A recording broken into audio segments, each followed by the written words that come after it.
everyone! No model today, just because things are a little all put together.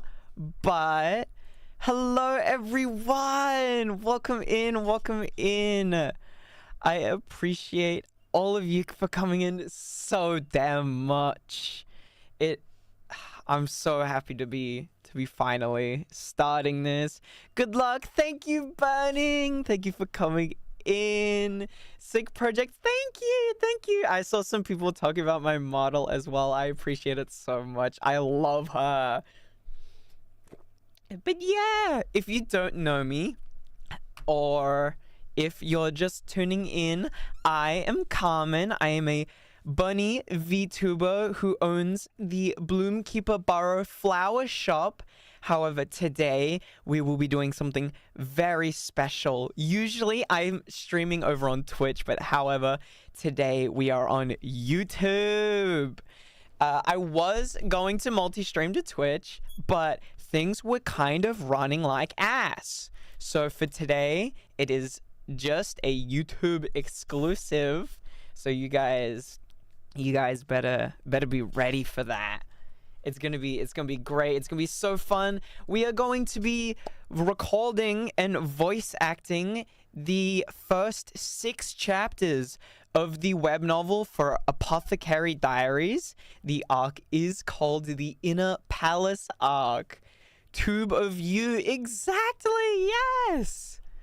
Hello, Ame. Welcome in. Yeah, so we'll be doing the first 6 chapters of what is known as the Inner Palace arc. For all of those who have watched the anime, that is the first episode of the anime.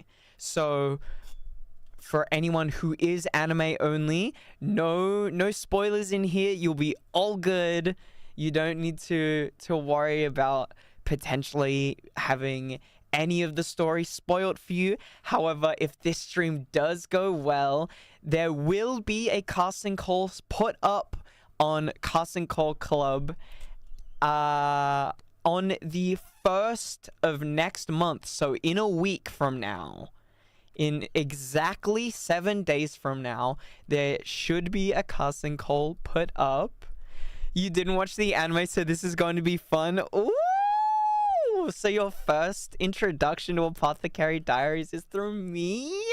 I'm so honored. Oh my goodness. It's going to be so much fun. I hope you all enjoy it so much.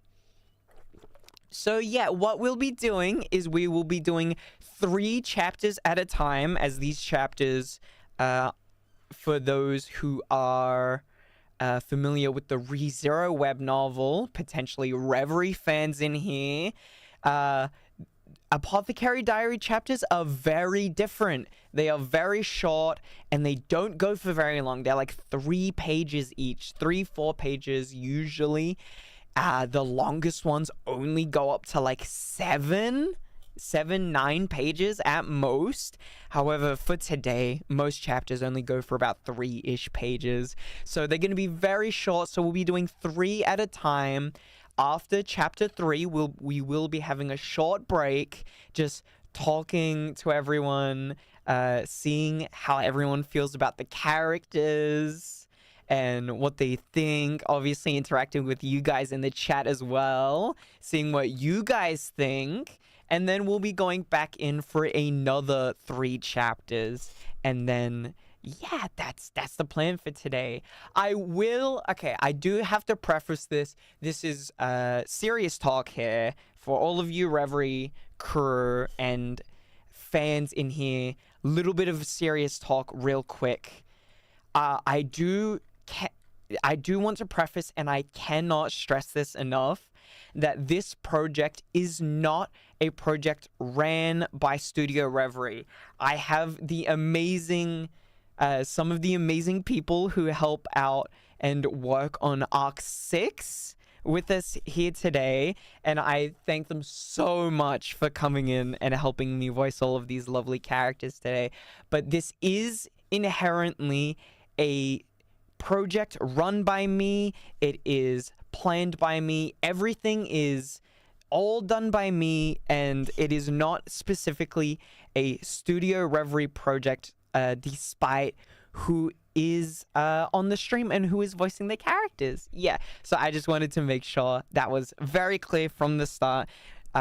This is not a Studio Reverie project, so if you are in the Discord, I do recommend that you head over to my Discord as well, and I will set up an Apothecary Diary section and everything for everyone to use. Here is a link for everyone. Do go join my Discord, because that is where you'll get the notifications and all the announcement firsthand from me in there. And that is not only for just my Apothecary Diary stuff on YouTube, that is also for all my Twitch stuff.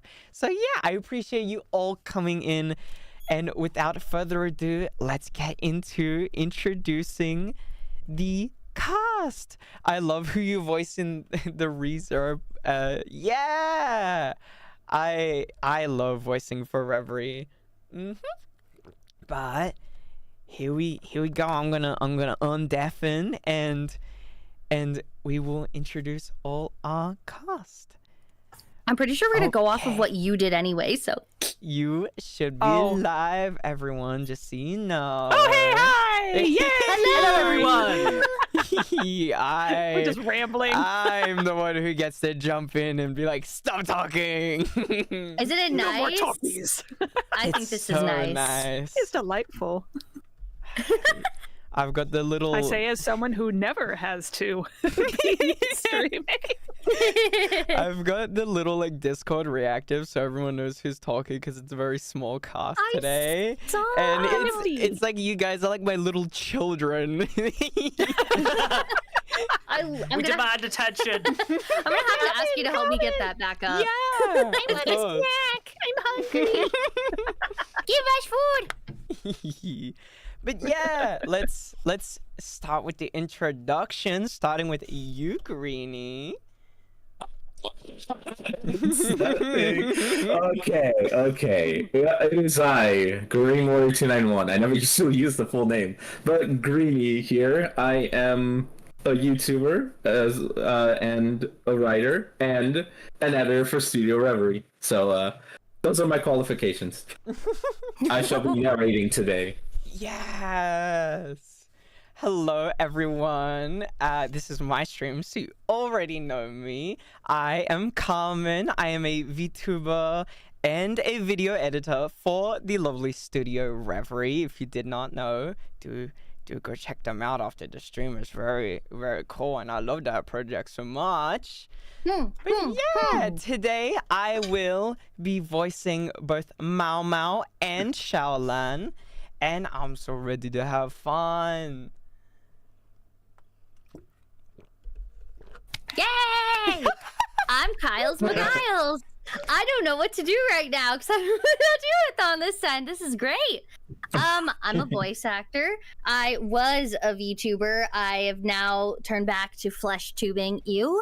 I'm one of the co-owners of Studio Reverie, where we do the ReZero web novel readings. I play Amelia as well as Capella, and I am playing an upcoming character that is a spoiler, so I won't spoil that here. And today I am playing Lua, Hanyan, and maidservant number 1.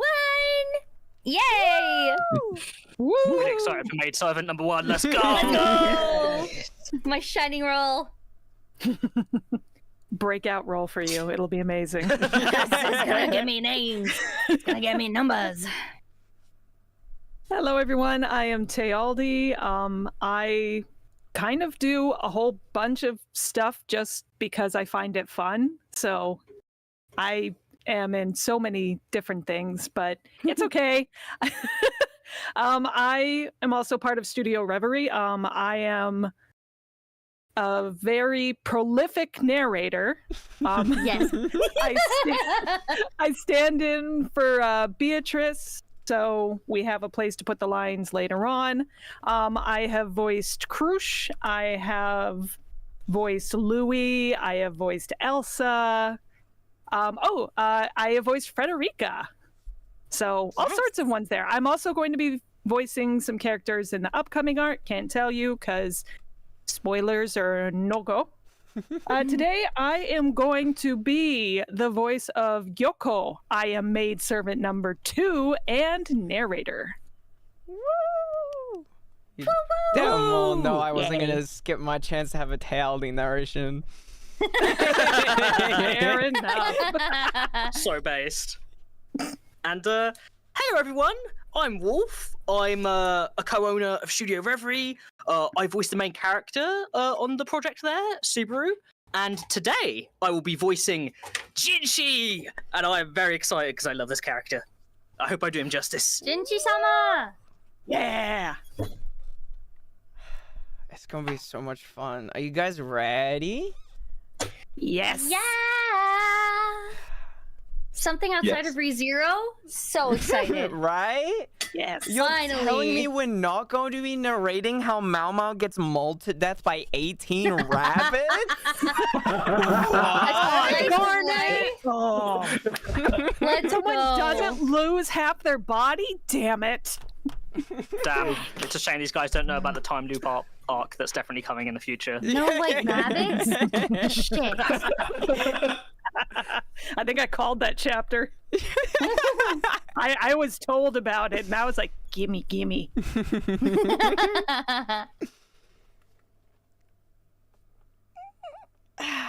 If we are all ready to go, Greenie, you can start us off when you're ready. Hi. All right, let's do this. Let's go. Ooh. Chapter 1. Oh. Let me try. Okay. Chapter 1. Mao Mao. I feel like eating outdoor grilled skewers. Mao Mao looked up at the cloudy sky and sighed. She was in the most stunning, beautiful world she had ever seen. And within the dregs, tainted with squirming miasma. Has it been 3 months already? I wonder if Dad's eating well. The other day, she ran into 3 villagers who had gone by the names of Ichi, Ni, and San when she went out to look for medicinal herbs in the forest. They had been a part of an utterly formidable and extremely annoying search for marriage partners, marriage hunters of women for the imperial court. Well, it wasn't a bad place to be employed, seeing how you get paid and you can return to town after 2 years of service. However, this only really applied for people who came here of their own accord. For Mao Mao, who had been making a living as a herbalist, it was a subject of annoyance. The kidnappers could have been capturing young girls to sell to El Nick for their alcohol. El Nick for their alcohol expenses, or they could have been made to do so to substitute for their daughters. Whatever the reason, Mao Mao couldn't care less. It didn't change how she got caught up in it. If it weren't for them, she would have wanted nothing to do with the inner palace for as long as she lived. Palace ladies in beautiful outfits, adorned with cloying makeup and perfume, had superficial smiles plastered on their lips. There is no poison more terrifying than a woman's smile, so the apothecary had thought when she had arrived. That doesn't change for both the court where the officials reside and the pleasure district in town. Gathering up a laundry basket that had been left by her feet, she headed inside a building. In the dreary, a contrast to the building's exterior, courtyard. There was a stone pond where servants that were neither male nor female were washing a large amount of laundry. The inner palace was off limits to men. The only men who could enter were the most exalted person of the country, his blood relatives, as well as former men who lost their precious things. Of course, the ones here were the latter. While Mao Mao found it twisted, it must have been done because it made sense. After she dropped off the basket, she checked the row of baskets in the building next door. They weren't dirty laundry, but clean clothes that had been dried out in the sun. She looked at the wooden tags and the handles. They were numbered and painted with pictures of plants. Some palace ladies were illiterate. Their numbers even include those who had been carried off by kidnappers, after all. While they could be taught the absolute minimum etiquette before they were taken to the imperial court, writing would be difficult. It would be better if the literacy rate of rural girls were over half.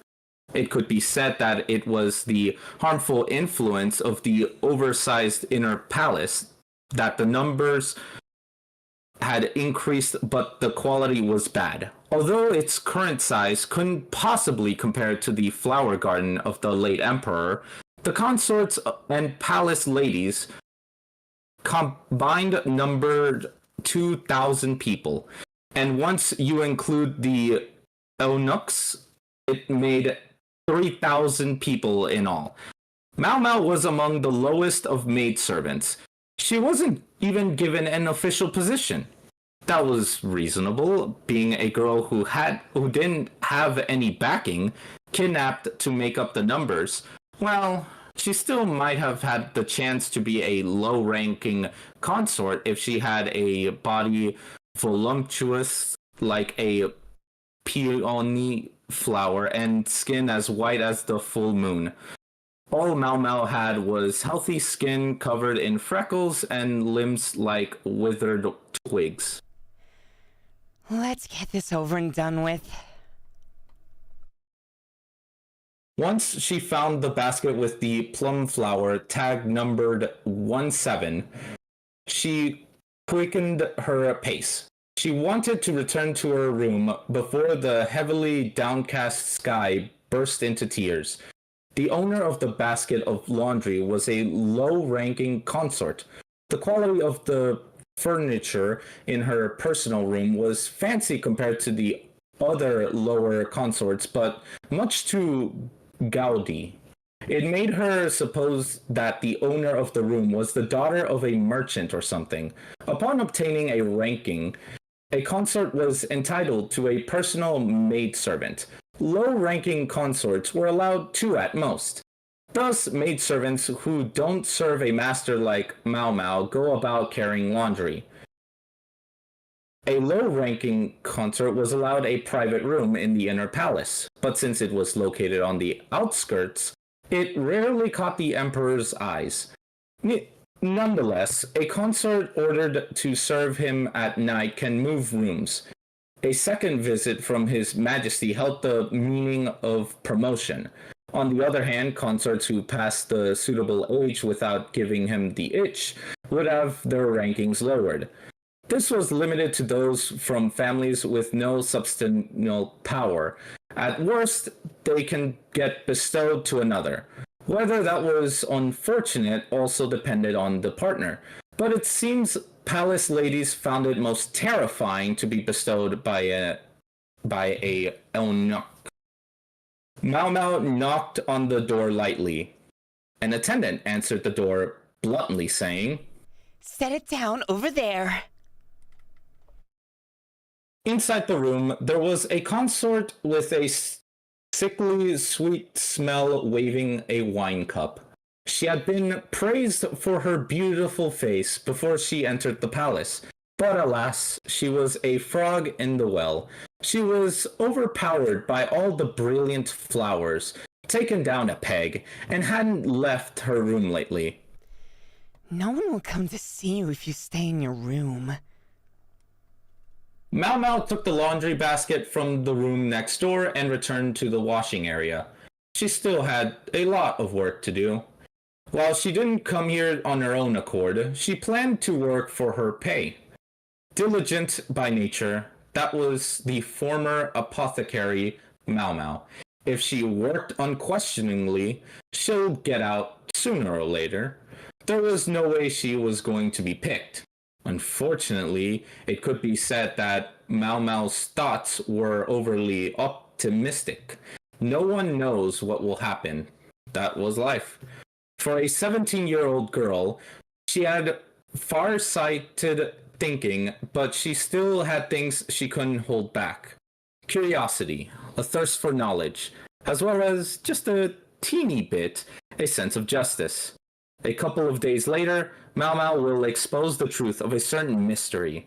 The serial deaths of the babies born in the inner palace. To Mau Mau, what was known as the curse of the concubine of the previous generation. It wasn't a mystery or anything of the sort. Chapter 2. The Two Consorts.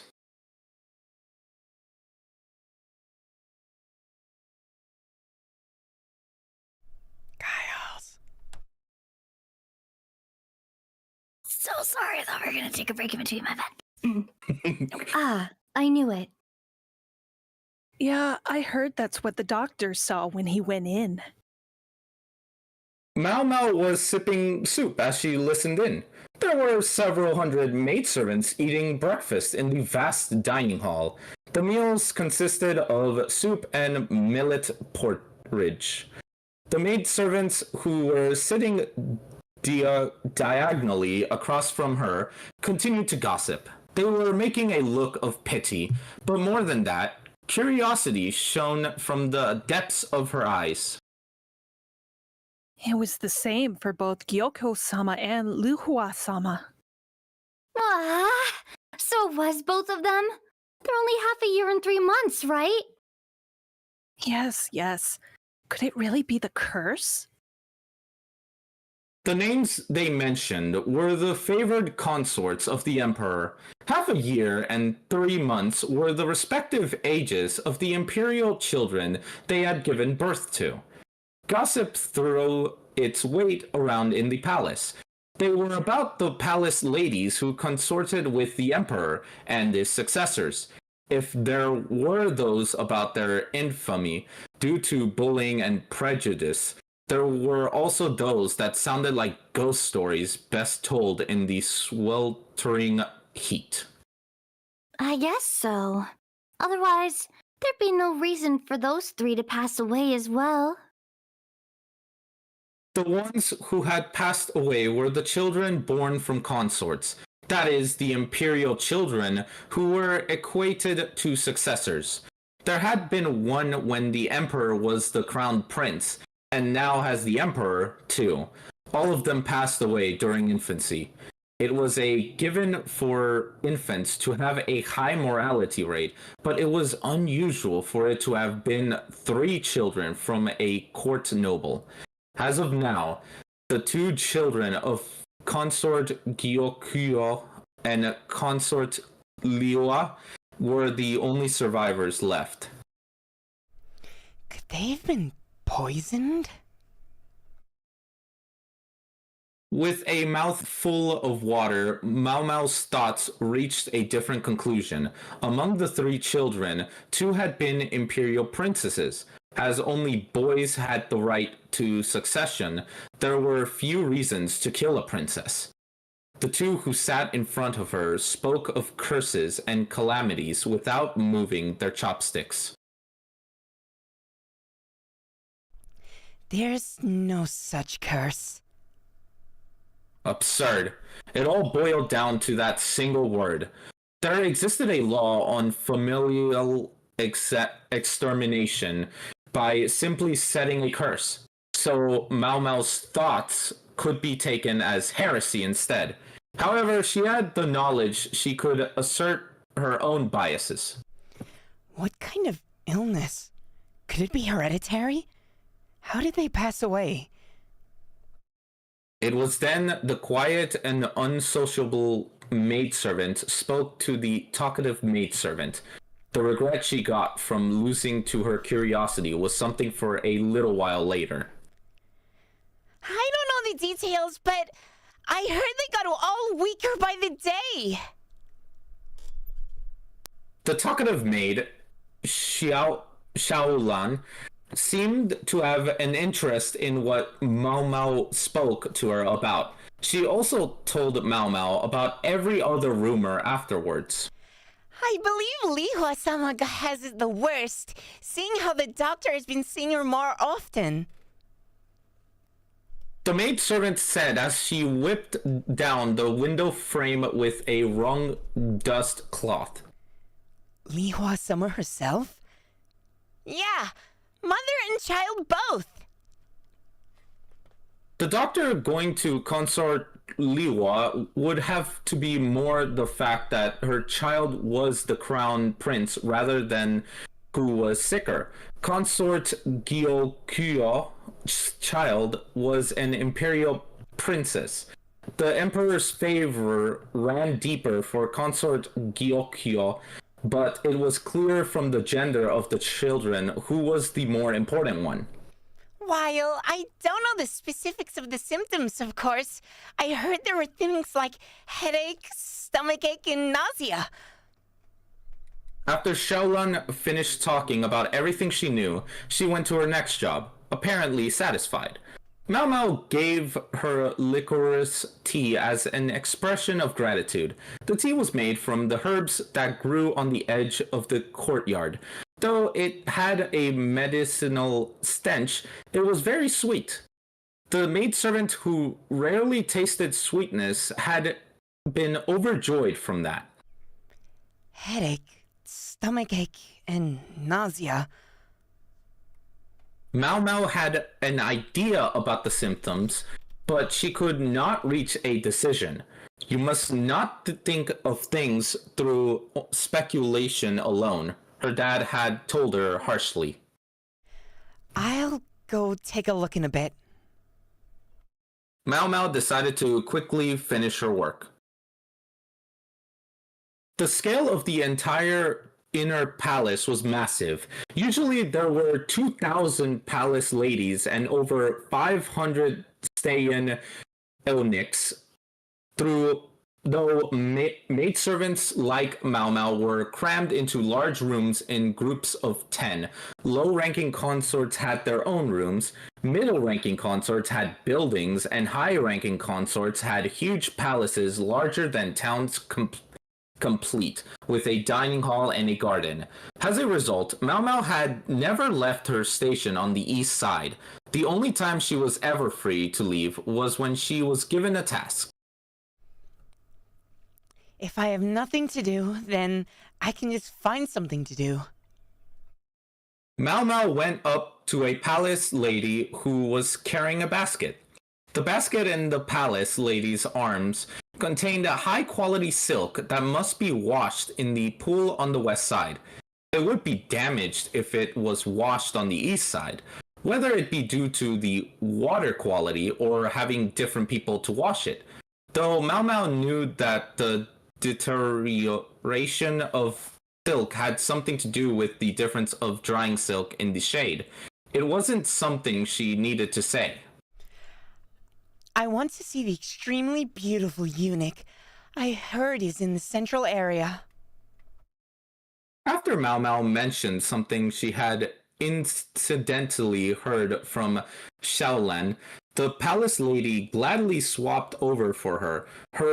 Here were the incentive for romance was scarce. It appeared that even eunuchs can be an object of excitement. Every now and then, you could hear a story of palace ladies becoming the wives of eunuchs after they resign. It was still sound when compared to having affairs with women, but that tilted heads, of course. I wonder if I would turn out like that. Mao Mao groaned and crossed her arms when she asked herself that.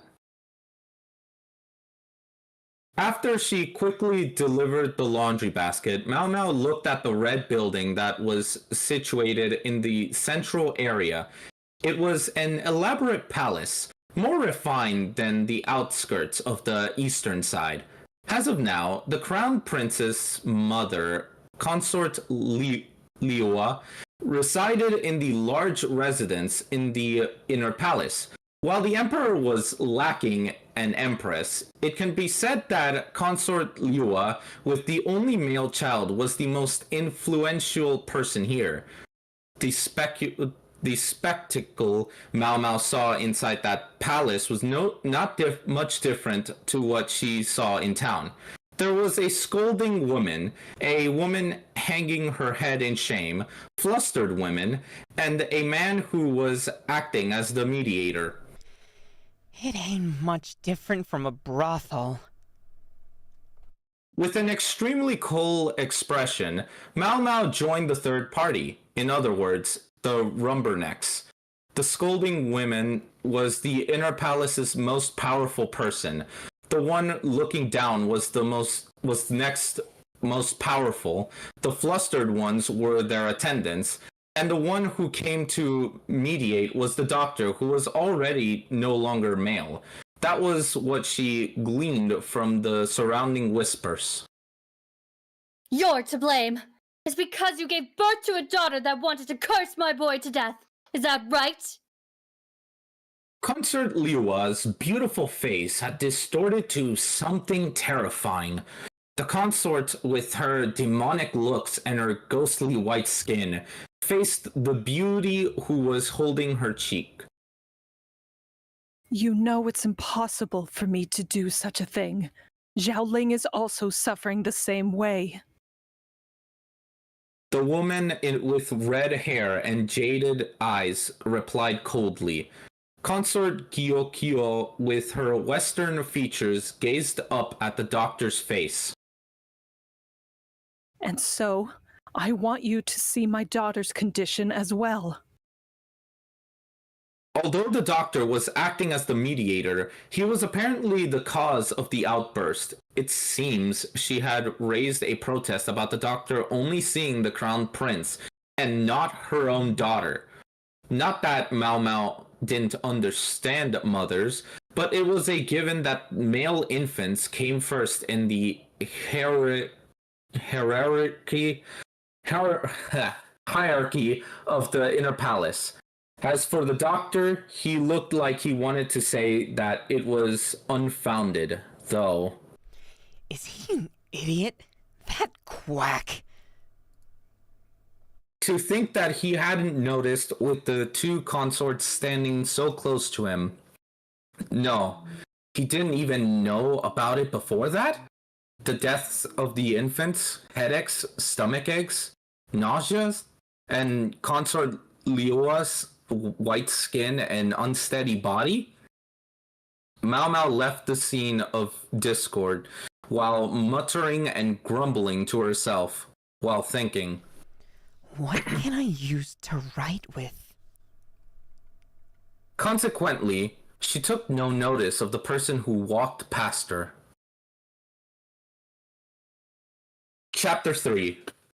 Jinshi. They're at it again. Gloom filled Jinshi's handsome face. He had almost shaped eyes and delicate features that could be mistaken for a woman. His hair was wrapped up in a silk cloth with the rest flowing down his back. It was improper for the flowers of the palace to raise a commotion in such a place. One of his jobs was to bring that to a close. While he was in the middle of breaking up the crowd, there was only one person who walked over with an air of disinterest. She was a short maidservant with freckles that densely covered her nose to cheeks. Though she didn't have features that stood out, she left him the impression of one who was talking to herself without noticing him. He didn't expect there would be anything more to it. The talks about the crown prince's passing came around not even a month after. Consort Liua, who was in tears, had lost more weight, losing the looks that earned her the name the Blooming Rose. Was it because she had been ravaged by the same illness as her son? Or was her mental breakdown severe? From that, her hopes for another child was probably dashed. As for Imperial Princess Lingley, the Crown Prince's older half-sister, her condition improved after a moment of poor health. The mother and child consoled the Emperor who had lost the Crown Prince. With the Emperor coming often, the next child might be near. The Imperial Princess and Crown Prince had been inflicted with the same illness of an unknown cause. One recovered, one succumbed. Their ages may be different, but the 3-month difference might have had a big influence on the infant's physical conditions. However, what about Consort Liua? If the Imperial Princess recovered, Consort Liua might recover as well. Otherwise, she could be afflicted with something emotional from the passing of her son. As Jinshi parsed over the documents and stamped them, the gears in his mind spun as he mulled it over. If there was something different, it would be Consort Gyukyo. I'll be away for a bit. After he finished stamping the last document, Jinshi left the room. The Imperial Princess, with cheeks like steamed buns, had the innocent smile of a baby. Her small hands made fists and grabbed onto Jinshi's index finger. There. Please let go. The red-haired beauty gently took her daughter back into her arms and went to put her to sleep in the basket. The baby pushed the hot blanket aside and babbled happily as she looked at the visitor. You have something you want to ask. It appears that the sharp consort had sensed Jinshi's motive. How did the Imperial Princess recover? At the point-blank question, Consort Gyokyo let out a small laugh and took out a piece of cloth from her bosom pocket. There were clumsy words written on the ripped piece of cloth. It wasn't that the words were written messily. The bloated text was hard to make out because it had been written with grass juice. The face powder is poison. Don't let the baby touch it. Had the writing been messy on purpose? Jinshi tilted his head. Was it the face powder? Indeed. Consort Gyokyo entrusted the princess to an attendant and took out something from a drawer. It was a ceramic container wrapped in cloth. She lifted the lid and white powder wafted out.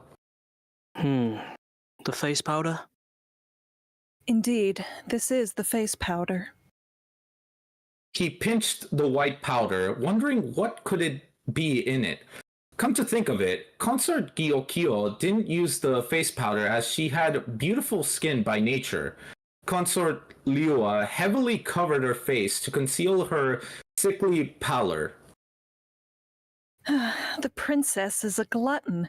My milk alone hadn't been enough for her. I only let her drink from the wet nurse when mine wasn't enough. She had employed a wet nurse who had lost her child soon after giving birth. This was what the wet nurse had used. She liked to use this as it was whiter than other face powders. How is the wet nurse? I dismissed her when her physical condition deteriorated. I should have also given her sufficient severance payment. Those were the words of the intelligent, overly kind consort. What would happen if there was poison inside the face powder? If the ones who used it were mothers, their fetuses would be affected. Even after birth, the infants could get it in their mothers' mouths too.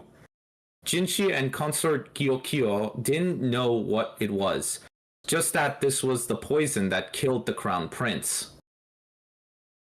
Ignorance is a sin. We should have taken more care in what we were putting in the infants' mouths. I agree with that. As a result, 4 of the Emperor's children were lost. If they included those still in their mothers' wombs, there might have been more. I informed Consort Lihua as well, but it seems that anything I said had the opposite effect. Consort Liua was coating her unhealthy complexion with the face powder even now, all without knowing it was poison. Jinshi looked at the piece of unbleached cloth. He had a mysterious feeling that he had seen this before. The messy words also looked like it was to obscure the handwriting. However, where had he seen this feminine script? Who could have done this? Consort Gyukyua replied. It was the day I got the doctor to look at my daughter. After all, this had been left by the window after I troubled you. It was tied to an azalea branch. So, could it have been that they figured something out when they were at the commotion and wanted to leave behind some advice? Just who could it have been? The palace doctor wouldn't do such a roundabout thing. Indeed. It seemed he didn't know how to treat the Crown Prince, even till the end. The commotion from that time, come to think of it, he recalled an unconcerned maid among the crowd of onlookers. She had been muttering about something. What did she say? What can I use to write with? Suddenly, everything in his head clicked into place. He burst out with an evil snicker. A beautiful smile, like a celestial maiden's, appeared. Consort Gyokyo, the owner of that note. What shall we do when we find them? Of course they are a benefactor. I have to give them my thanks. I understand. Please, wait for a moment. I await the good news. Jinshi thought back to the texture cloth. If the favored consort so wishes, I will certainly find them. The celestial maiden's smile gained the innocence of a treasure-hunting child. And that's the end of the chapters. First half done! Woohoo! It's still so weird only doing like 3-page chapters. It is so nice. It feels wrong almost. It feels amazing. I wonder if they get longer as the web novel goes on, or are they just bite-sized continuously. From what I've been translating, they have been getting slowly longer and longer. Oh no! I, We're gonna get up to the 50-page. We're gonna get up to 50-page chapters or something, and then we're not gonna be complaining anymore. Please, no! Yes! The web novel. Return I've to been... form. Good times. Oh, back in the good old days. What I've been currently dealing with. It's only up to 9 pages at the moment. I'm like, oh god, this takes so baby long. chapters. He's so cute. He's so adorable. But you know what? You're doing it, Common, and that's what matters. You're giving it. Exactly. You're working so hard. We've had so many people like come into our comments and stuff. They're like, "Well, I could do this faster than you guys. I could do this," and it's like, "Okay, do it." Then Go do ahead. it. Yeah, Do go. it. Have fun. Let us know how it turns out. Yeah. Now, Common gets to do. This is just a preliminary, but you're doing so great. I've already done so much work. I think I've done about half of the casting call at the moment. It's kind of scary setting up the chapters. I won't lie. It is. Yeah. One And then you slip make up. one mistake, and you're like, "Oh shit." You miss one line, and you're like hurrying to fix it while voice acting at the same time. Isn't it great? I had the easiest day of my life just now, so arigato. So what does everyone think about the And- chapters? I love Apothecary Diaries so much. Right? I just, Yeah. Someone who It's weird doesn't have, getting like- introduced to these characters all over again. Yeah. I'm basically getting the introduction because I did watch just a bit of episode 1. I'm like, all right, I got a somewhat of an idea, and then Oh gosh. and then the Wow, second you I'm guys really supposed to switched roles. yeah, like really Yeah, switch. completely. It's like I am in it. I know the lore. I am all on board. And I am The now the opposite one- of what we usually do. Where it's just like happening. That's nice. Okay, yeah, all right. now I know how you feel. Crazy. There's, There you go. there's so many people got in it. chat Weird, too, but who are fun. like- I was talking to chat in like the intro bit, and I'm like, how many people have actually seen Apothecary Diaries? And everyone was like, I haven't. And I'm like, oh, what a What? great way to be introduced to it.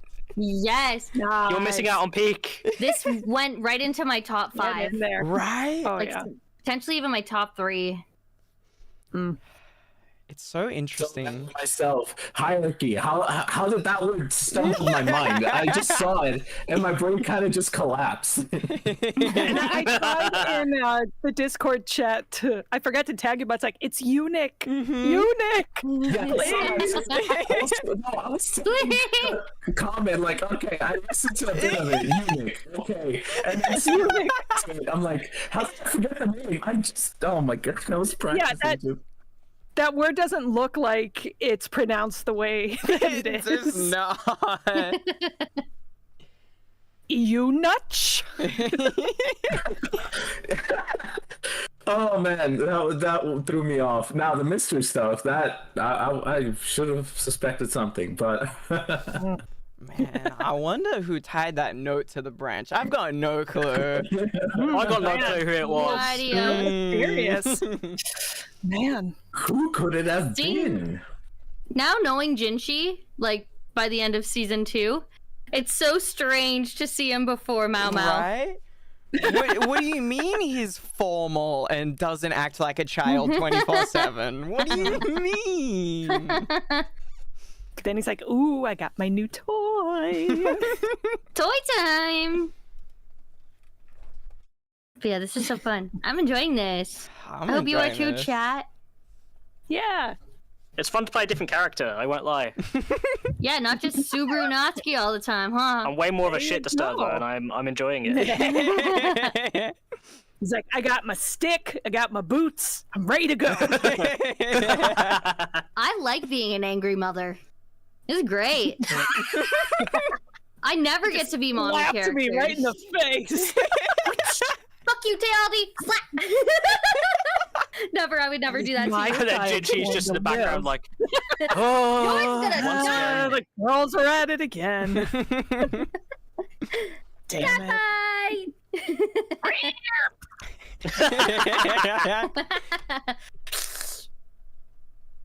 All I love this right. series. Who's ready for chapters 4 to 6?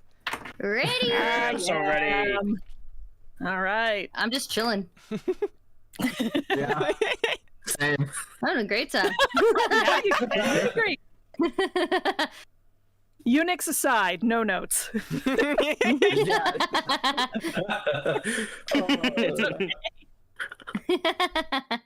It's all right. I have also been tripped up by random words. What is that? Mhm. Efficacy. You heard how I Efficacy. did that word back. Efficacy gets me every time. The If I don't know random what's coming, I English get to flips. it. Efficacy. Damn it. Titanic Scorpion. No,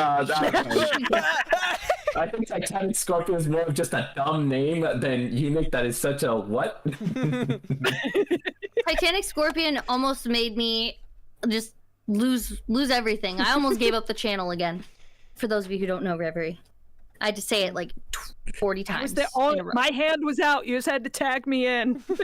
I know I was being incredibly selfish and stubborn, and You were also out of Stubborn. spite. Like, no, it's not gonna beat me. It's not gonna beat me. Exactly. I was sick, angry, and did not want it to beat me. Yep. Lucky for you. I don't Understandable. think there's any Titanic scorpions in Apothecary Diaries. I hope not. You imagine? Meanwhile, off screen, why is no one coming over here? Hey guys! Hey! Hey! 400 years! Hey! Oh my gosh. All right, I'm sorry for distracting. All right, I'm before ready we when go y'all too are. far, we gotta get in it. Exactly. All right. Chapter 4, everybody. Here we go. Chapter 4: The Smile of a Celestial Maiden. The Crown Prince's passing was known when the black bands were handed out during dinner. Signifying mourning, it was to be worn for 7 days. Meat, which was a luxury even under normal circumstances, was gone from their meals during those times, so some people weren't very happy about it. A lowly maidservant had 2 meals a day, consisting of grains and a soup. Once in a while, as a treat, there would be 1 vegetable dish. The portion sizes were enough for the overly skinny Mau Mau, but there must be a lot of people who found it lacking. The maidservants were made up of all sorts of people. There were those who were born as peasants, and there were town girls too.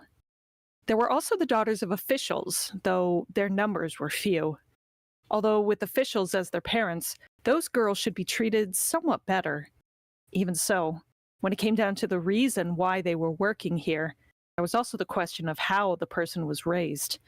Those who could not read or write had no way of becoming consorts with rooms. A consort was an occupation. So it was all for nothing in the end.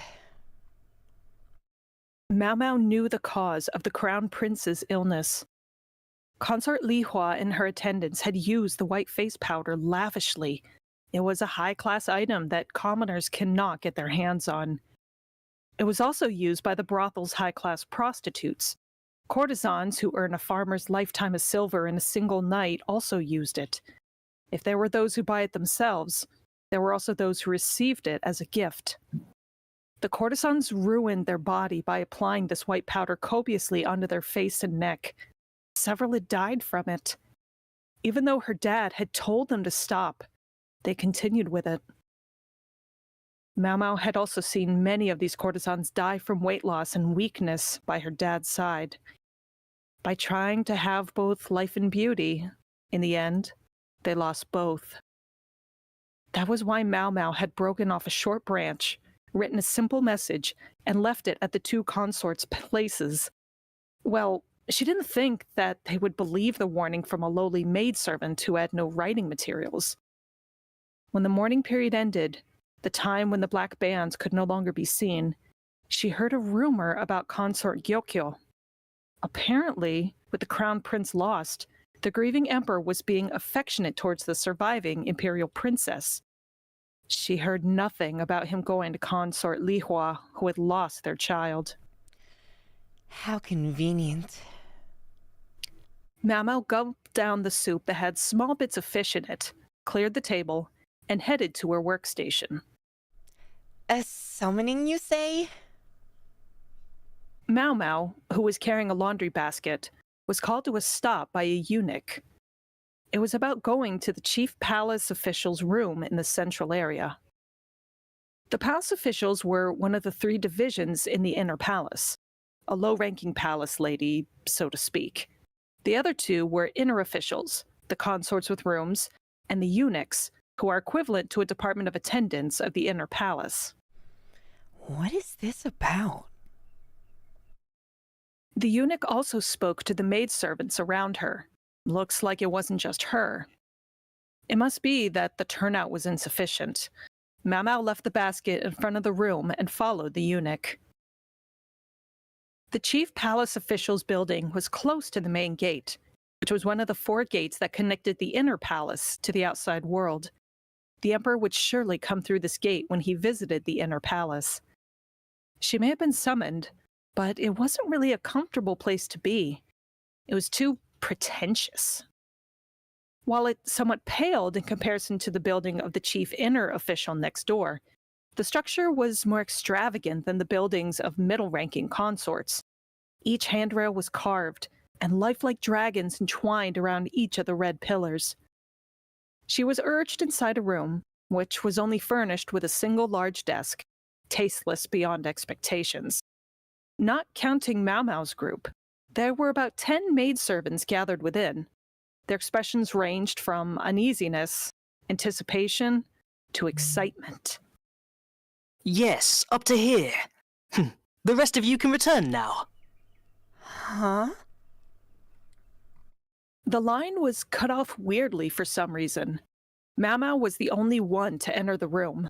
The rest of the maidservants quizzically left, even though the room still had space to fit more people. As Mau Mau tilted her head, she noticed that the gazes of all the palace ladies around her were fixed to a single point. There was a woman sitting inconspicuously in the corner of the room, served by a eunuch, and an older woman standing a little far off. She remembered that the middle-aged woman was the chief palace official, but leaving that aside, who was the important-looking woman? Hmm? Shoulders were wide for a woman, simple robes, hair gathered in cloth, the rest down. Man? He was looking at the palace ladies with the tender smile of a celestial. The chief palace official was turning red. So that was why. She understood why everyone was blushing. Mau Mau thought that this man must be the beautiful eunuch from the rumors. He was just as beautiful as a painting of a celestial maiden with silky hair, flowy features, almond eyes, and willowy brows. Such a waste. She thought of such words without blushing.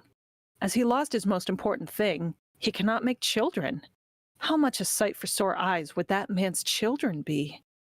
However, if he had such an otherworldly face, he could probably entice the emperor, too. While she was thinking of such disrespectful things, the man stood up elegantly. On the other side of the desk, he picked up a brush and elegantly wrote something with a flourish. With a smile as sweet as nectar, the man displayed his note. Mau Mau froze. The girl with freckles. You're staying behind. That was a summary of what was written. Perhaps he noticed that Mau Mau hadn't moved. He was smiling with his entire face. The man put away his writing and clapped twice.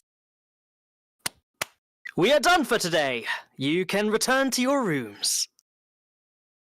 The maidservants left the room in painful reluctance while in doubt. They couldn't understand the meaning of that note from before. Mau Mau noticed that the maidservants who left the room were all short and had faces with prominent freckles. However, the ones who made no reaction to the writing probably couldn't read it. It wasn't the note that singled out Mau Mau. She was going to leave with the rest of the maidservants when a firm hand landed on her shoulders. She timidly looked back. The smile of a celestial maiden was so dazzling it blinded her. You can't do that. You're staying behind. Needless to say, she couldn't refuse. Chapter 5. Attendant. How mysterious. I heard that you couldn't read, though. Yes, I'm of humble birth. Maybe you made some kind of mistake? As if I would tell anyone.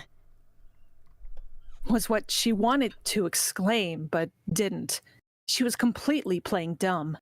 There was a difference in the treatment of maidservants who could read and maidservants who couldn't. Though each was useful in their own ways, it was easier to go about in life pretending to be ignorant. The beautiful eunuch was called Jinchi. Even though he had a smile so ethereal it couldn't kill even an insect, she felt something squirming behind it. If it weren't for him, Mau Mau wouldn't be standing here with this dilemma like so. Jinchi told her to be quiet and follow him. The lowly, disposable maidservant, whose head can easily roll if she were to shake her head, had no other choice than to go along with him. The gears in her mind spun. What will happen after this? How could she properly deal with it? though it wasn't that she couldn't think up the reason as to why Jinshi was leading her like this. Why he exposed that was a mystery about the message he had sent to the consorts. She studied the piece of cloth that appeared to be in Jinshi's hand on purpose. There was messy and awkwardly written text on it. She did not tell anyone that she could write. She had also been silent about her being a pharmacist and her knowledge of poisons. Needless to say, there was no way people could find her out through handwriting. Although she had checked her surroundings when she placed it down, had she been seen by someone? He had been looking for a short maid with freckles. No doubt he would first gather the ones who could write and collect their handwriting. Altered handwriting would still leave behind distinguishing traces. If there was no person among the group that matched his criteria, he would then gather those who couldn't write. The judgment on whether they could read or not would be as before. What a skeptical person. Rather, he has too much free time. They arrived at their destination as she slandered him. Sure enough, it was the palace where consort Gyoko resided. When Jinshi knocked on the door, a dignified voice answered with a curt, "Come in." They walked inside. There was a red-haired beauty lovingly holding a baby swaddled in a soft blanket. The baby had rosy cheeks and her mother's pale skin. She was fast asleep, her lips slightly parted. She was the very picture of health. I have arrived with the person. Thank you for the hard work you have done. It wasn't the same broken-down voice from before. Her speech was of one who knew her place. Consort Gyoko gave Mao Mao yet a different warm smile to the one she gave Jinshi and lowered her head at her. Mao Mao widened her eyes in surprise. I cannot receive this kind of treatment with my position, she stated, choosing polite words. No, my gratitude goes beyond that. You are this baby's benefactor. This must be some kind of a mistake. Surely you have the wrong person. Mao Mao broke out into a cold sweat. Even if she said it politely, there was no difference in the fact that she denied it. She didn't want to be decapitated, but she also didn't want to get involved in this. She didn't want to be caught up in a long incident. Jinshi, who noticed that consort Gyoko was making a slightly troubled face, shook the piece of cloth at Mao Mao. Did you know that this is the cloth used for work clothes of maids? Now that you mention it, it looks similar. Mao Mao played dumb to the very end, even though she knew it was futile. Indeed, these are used by the maidservants that work for clothes duty. Palace officials were separated into 6 duties. Those who work with clothing are on clothes duty. Mao Mao, who was mostly in charge of washing, was placed there. The skirt of unbleached cloth was the same color as the cloth Jinshi was holding on to. The interior of a skirt had a section hidden by pleats. If you examine it, you would find a strange seam. In short, the evidence was there. She didn't think that Jinshi would do something rude before consort Gyokyo, but he could as well. She had no choice but to prepare herself for the worst. Why, you suppose I do? She took it as an affirmation when the two looked at each other. They both smiled warmly, eyes crinkling. With the baby peacefully sound asleep in the background, Mao Mao, who wanted to disappear, let out a tiny sigh. The next day, Mao Mao packed her meager belongings. All her roommates and Xiaola were jealous. They chased her down with questions on how it happened. Mao Mao, with a dry smile, had no choice but to evade them. Mao Mao became an attendant of the emperor's favored consort. Well, this was the so-called promotion. Chapter 6. Food Taster. Palace ladies with rooms get better treatment. It was more so for the attendants of the emperor's favored consort. Mao Mao's rank had risen from the bottom of the pyramid structure to somewhere in the middle. According to what she was told, wages had also increased exponentially, but 20% of that wage went to her family, rather, the merchants who had sold her. She was provided a small room, not the workers' room she had up until recently. Her sleeping quarters had upgraded from a straw woven mat and a sheet to a bed. The room was wide enough to fit 2 beds. She was happy that she no longer had to avoid stepping on her roommates when she woke up in the morning. There was another reason for her happiness, but that was something she would know later. The Jade Palace, where Consort Gyokyo resided, had 4 other attendants aside from Mao Mao. As the Imperial Princess was beginning to eat baby food, there hadn't been a need to employ a new wet nurse. Compared to Consort Li Hua, who had more than 10 people with her, it was quite a small entourage. Seeing as Mao Mao had suddenly moved up the ranks from being the lowest class maidservant to being their co-worker, she saw disapproval from the attendants. But there wasn't any of the harassment she had honestly been expecting. Rather, what she saw had been looks of pity. Why is that? She soon knew the reason. Before her eyes were imperial court dishes that made rich use of medicinal cooking. Consort Gyokyo's head attendant, Honyon, placed small plates with servings of side dishes, one after another before Mao Mao. Consort Gyokyo looked on apologetically, but made no sign of stopping it. The remaining 3 attendants looked at her piteously. A food taster. Everyone became anxious due to the incident with the Crown Prince. This came about as a result of the circulating rumors about how the Imperial Princess's illness also had to be due to the poison having been slipped in from somewhere. No doubt the attendants, who didn't know where it came from, were fearful of the poison that could come from anywhere. From that, it wasn't strange that they would view maids sent in with a specialty in poison tasting as disposable pieces. The food tasting didn't include just Consort Gyokyo's meals. There was also the Imperial Princess's food and the Emperor's nourishment dishes on the occasion he visited. It turned out that poison had been served twice when Consort Gyokyo's pregnancy was known. One food taster had minor issues, while the other had nerve damage and her limbs became numb.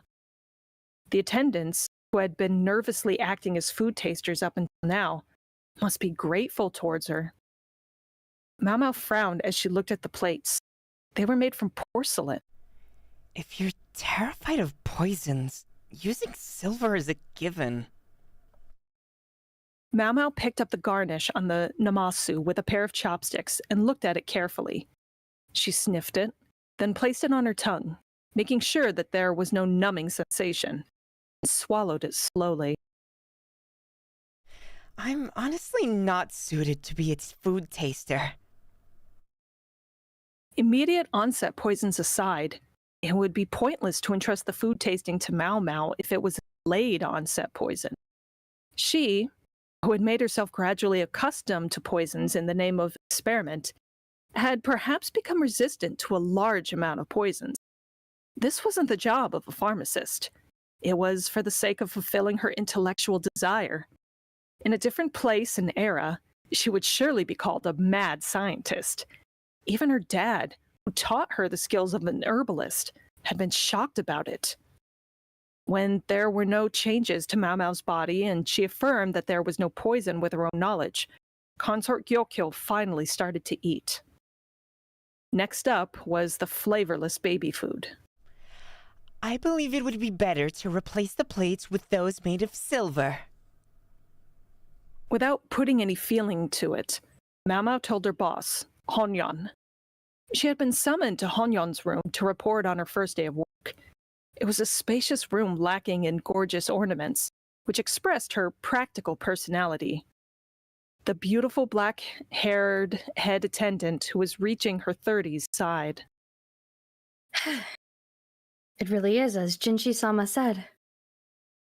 Honyon confessed with an amazed face that they didn't use silver tableware on purpose. Jinshi had instructed them to do so. It was likely that he was also the one who had ordered Mao Mao to be a food taster. Mao Mao listened to Honyan with a cold expression, fighting back her bad mood. I don't know why you hid your knowledge and skills on poison and medicine. Even if you just said you could write, you would have been paid more. It's because I've been living as a sham of a pharmacist. Even though I've been kidnapped and brought here, when I think that the kidnappers are still receiving a share of my money, I get seriously pissed. Mao Mao got worked up and spoke a little roughly, but the head attendant didn't criticize her. So even if your wages decrease, you were saying like hell am I funding those guys' alcohol expenses? It seemed that the smart palace lady understood Mao Mao's intentions. If you are incompetent, you'll be replaced after 2 years of service. And not only did she understand, she even sympathized with her. Honyan picked up the jug from the table and gave it to Mao Mao to hold. What is... Just as Mao Mao was about to ask, a pain ran through her wrist. She dropped the jug that had been forcibly handed to her to the floor. Large cracks ran across the pottery. Oh my, this is quite expensive. You won't be able to pay it back with the amounts you earn as a maid. The money that is sent to your family won't be enough either. Instead, you will have to be billed. The expressionless Mao Mao, understanding what Honyan said, let out a cynical smile. My apologies. Deduct that from the pay that is sent to my home every month. If that is not enough, please take what I have on hand as well. Yes, I'll send the formalities to the chief palace official. On top of that... Honyan picked up the fallen jug and placed it on the table. She then took out a wooden slip from the drawer. Her brush glided smoothly. This is the statement for additional funds you get from food tasting. View this as a hazard bonus. If there are any points you are curious about, please don't hesitate to ask. The amount of money was roughly the same as what Mao Mao currently earned. With just the portion that has been taken away as commission gone, it meant that Mao Mao had profited. She's good at making deals. Mao Mao bowed her head deeply and left the room. That is the end! Yay! Great work, everybody! Yay! Woo, we did it! Yay! Huzzah! Excellent work. It's so fun Nice. being able to see the early chapters again. Yeah. Yeah. And how Jinchi just drops her off and fucks off. I completely forgot about that. Right? Yeah. Always like, It's like, well, there you go. Let me know how it turns out. Bye! My job here is done. Bye bye. See you later. I have put you in the toy box. I'll come back. it's so clear that he fully well understands how much authority he has as well, and how Yeah. he just fucks Mao Mao over. Yeah. You can also tell that he knows how much she's sweating internally, and he's having so much Oh, fun. yeah. He's like, Yeah. yes, squirm, little toy. This was so much. It's written well, fun. too, so It's- great work Yeah. with the translation, Yes. or like the proofreading side of translations. I love But it. Yay! Yeah, it's so fun. I'm glad I got to do it, and hopefully we don't get bonked by YouTube. Yes. Hopefully. There's no Yeah. posted if you do. Mhm. They're pretty quick. They'll either let you know immediately after stream or within 24 hours. Yeah. And Yeah, if you pass so- the 24-hour mark, you're safe to cast. Continue. Mm-hmm. It'll be like, sorry guys, I'm freaking the fuck out. I lost my YouTube channel. Lie's gone for a week. Lie needs to lie down. The stream cuts off. YouTube HQ's drone striking Carmen as we speak. God, no, What's that buzzing? Oh, shit! Oh God! Get down! Hit the deck!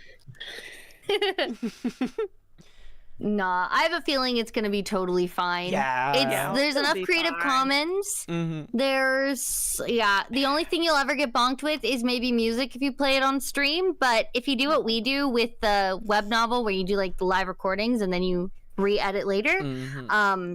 you're gonna be fine. Yeah. And OSTs typically don't get hit unless they're being used that season, and then they go away after the season upload. Uh-huh. So many Creative Commons. I wonder how many. Success. Great success. I will definitely be auditioning.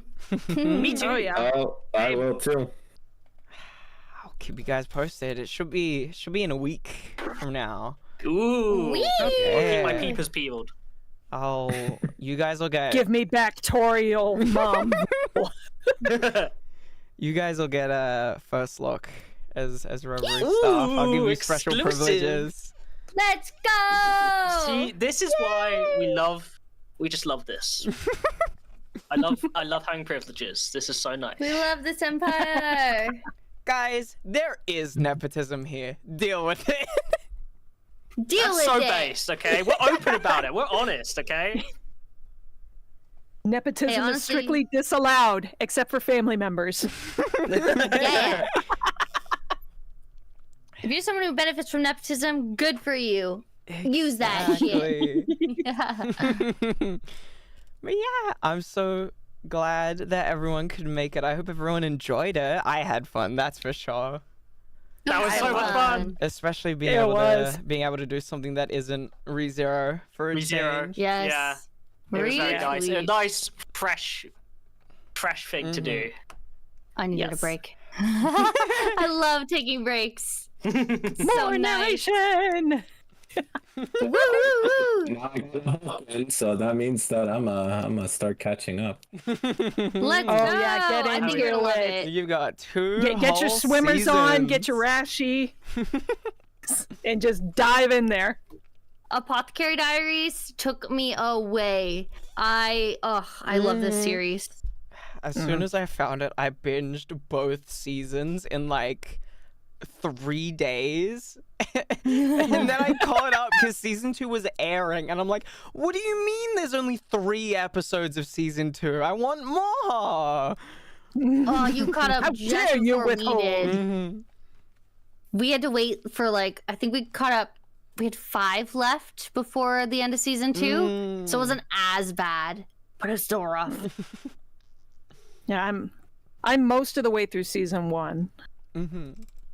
Oh I need hell to finish it. yeah! And I was watching it with minion number 1, but then she left. It's like, I don't want to wait till November when she comes back for Thanksgiving. I'm gonna go ahead. I ain't waiting for you, kiddo. I'm like, look, hun, I love you, but mine. You can't stop me.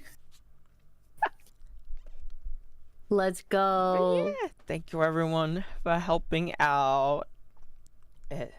Of course, anytime. This was Thank you for having us. I Thank you will for having us. absolutely let you guys know on any new updates. And of course, for everyone in the stream chat, do keep an eye out for the casting call. It will be up by the start of next month in a week, 7 days. Whee! 7 days. 7 days. You Oh my guys, gosh. you guys now have to get used to Australian time zones. I'm putting everything in my time zone. I'll convert Fair it. enough. I'll convert Fair it enough. to EST There's just because it's nothing wrong with that. convenient. You know, but- 2 a.m. Wolf will probably capture Jinshi's energy even better. Ooh, It'd yeah. be grumpy. Yeah. Oh, I can make it work. But yeah, so once I have the cast all set and everything, the plan is to continue the early arcs of what's already been done live, and then the current stuff, like the stuff season 3 and beyond, that'll be pre-recorded. That way, because there's less stakes when you're just like doing stuff that's already been covered. Yeah. Yes. Yeah. So yeah, that's the Thank plan. you, Conan. Thank you everyone for coming. Thank you so much, Carmen. And thank you everyone in